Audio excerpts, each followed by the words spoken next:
இப்போ நம்ம புட்டுக்கு சுண்டல் குழம்பு பண்ண போகிறோம். சுண்டலை வந்து கழுவிட்டு நைட்டே ஊற வச்சுட்டேன். ஒரு வேளை 2 டம்ளர் தண்ணி ஊற்றிருக்கேன். அதுக்கு தேவையான உப்பு போட்டுக்கலாம். கொஞ்சமாக போட்டுக்கோங்க, அப்படி வேணும்னா அப்புறம் திருப்பி போட்டுக்கலாம். சின்ன குக்கரில் வைக்கும்போது ஹீட்டு இவ்வளோ தான் இருக்கணும். ரொம்ப ஃபுல்லாக வச்சிங்கன்னா உள்ளே இருக்க பருப்பு வேகாது, டக்குன்னு விசில் வந்துடும். அதனால் ஹீட்டு மீடியமில் தான் இருக்கணும். சின்ன பர்னரில் வச்சுக்கலாம். இப்படி பெருசில் வைக்கும்போது ஹீட்டு கண்டிப்பாக கம்மியாக இருக்கணும். 5 விசில் வந்துடுச்சு, ஆஃப் பண்ணிக்கலாம். சின்ன வெங்காயம், பூண்டு, தக்காளி, தேங்காய் அதை வந்து எண்ணெய் ஊற்றி கொஞ்சம் வதக்கி அதோட குழம்பு பொடியும் சேர்த்து அரைச்சி எடுத்து வச்சுருக்கேன்.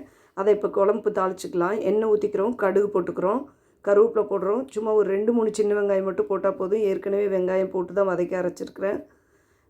கொஞ்சோண்டு இஞ்சி பூண்டு பேஸ்ட்டு சும்மா ஒரு வாசத்துக்காக போட்டு இதை நல்லாத்தையும் கிண்டி விட்டுட்டு, இது நல்லா வதங்கினதுக்கப்புறம் நம்ம அரைச்சி வச்சுருக்க அந்த பேஸ்ட் எடுத்து இதில் ஊற்றிட்டு, அதுக்கு தேவையான தண்ணி, தேவையான அளவுக்கு உப்பு. ஏன்னா சுண்டலில் கம்மியாக தான் உப்பு போட்டிருக்கோம். இப்போ உப்பு வேணும்னா இப்போ ஆட் பண்ணிக்கலாம். இல்லைன்னா போட்டு சுண்டலையும் ஊற்றுனதுக்கப்புறம் வேணும்னா உப்பு போட்டுக்கலாம். போட்டு நல்லா கிண்டி விடுங்க.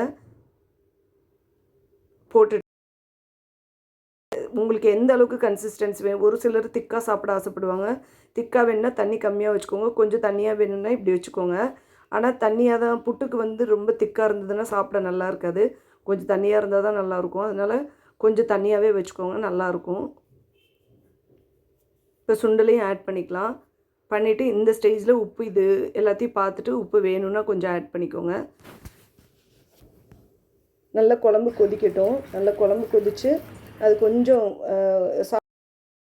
திக்காகவும் இல்லாமல் ரொம்ப தண்ணியாகவும் இல்லாமல் ஓரளவுக்கு மீடியமாக இருக்கும்போது நீங்கள் ஆஃப் பண்ணிக்கோங்க. ஆஃப் பண்ணிட்டு இது குழம்பு இது வந்து புட்டுக்கு ரொம்ப நல்லாயிருக்கும். மற்றபடி இது சப்பாத்தி, இட்லி, தோசை எல்லாத்துக்குமே சாப்பிட்லாம். ட்ரை பண்ணி பாருங்கள்.